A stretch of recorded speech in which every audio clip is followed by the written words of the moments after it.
Mēs visi mūsdienu dzīvē izmantojam valkājumu elektroniku, kā piemēram mani pulksteņi vai fitness brasleti vai slimnīca kaut kādi sensori, kuri limēja uz ķermeņa. Visas tās iekārtas strādā uz mazām baterijām, lītija-ionu baterijām, tablešu baterijām, pogu baterijām. Vai jūs zināt, ka Eiropā gadā veidojas miljoni tonu mazo bateriju atkritumu, kuri nav pārstrādājami? Tikai varbūt 40% savākti pārstrādai, un tikai 40% no tā, kas ir savākts, tiek pārstrādāts. Mēs nogrimsim bateriju atkritumos. Un mūsu T-Power projekta ideja ir aizvietot tās mazas baterijas ar tā saucamām baterijām, termoelektriskām baterijām, kuras generēs elektrību, izmantojot mūsu ķermeņa temperatūru, precīzāk starpību starp mūsu ķermeņa temperatūru un apkārtējas vides temperatūru. Ko tas nozīmē?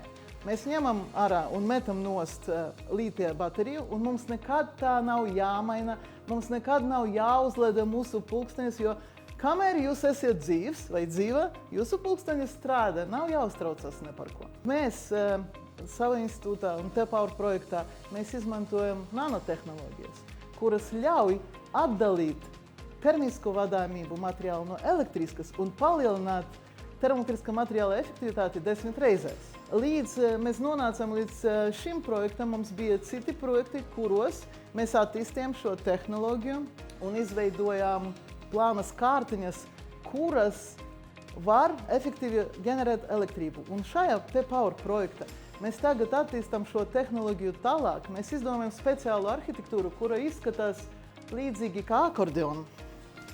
Šitā. Ja, lai mēs varētu izveidot lokanu termoelektrisku bateriju, kura izskatīsies, varbūt kā silikona plāksteris, un kuru var iebūvēt nākamos tehnoloģijas līmeņos pulksteņos. Mūsu tehnoloģija strādās uz jebkuras siltas virsmas. Tas nozīmē, ka mēs varēsim izmantot siltumu no siltām caurulēm, no jūsu datora, kurš karsējas, no tā neliederīga siltuma, kas samazinās, protams, elektroenerģijas patēriņu no primāriem avotiem, ja? Kas padarīs mūsu sabiedrību zaļāku un dzīvi labāku un atkritumu būs mazāk. Tā ir mūsu projekta ideja.